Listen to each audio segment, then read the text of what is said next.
Hi, my name is Claudia Rodriguez, and I've known Terry for about 10 to 12 years. Quickly, I realized that she was definitely my go-to person. Any problems with parents, with children, with my own children as well, I noticed right away how well-behaved her children were, how well-rounded they were, so I consistently go to her for advice. I don't trust many people.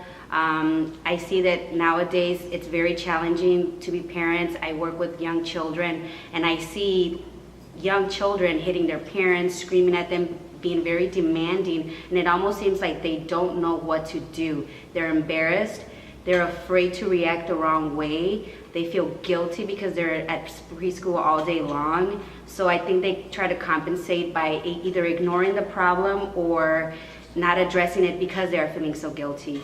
Anytime that I've run across a problem in my classroom with any particular child or a family, Terry has always been able to come on board and help me out with those tough situations.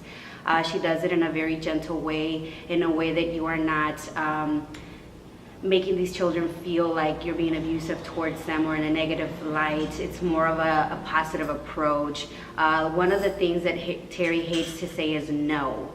Every time you say no to a child, it makes them want to do that over and over again. She taught me different words to use, like maybe not right now, not at this time. But it was a constant no, no, no, no, no. And she taught me that that's really not the way to get the results that you want out of young children.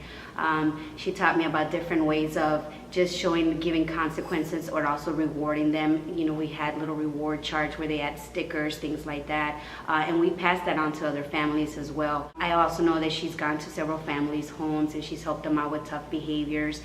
And these were children that were actually well behaved at school, but not so much at home. So she kind of figured it had to do with inconsistency between the mother and father. And it was, at the end of the day, usually that's the main problem, is the inconsistency at home or at school if the teachers are not on board and things like that. So she came along and she really helped us put all that together.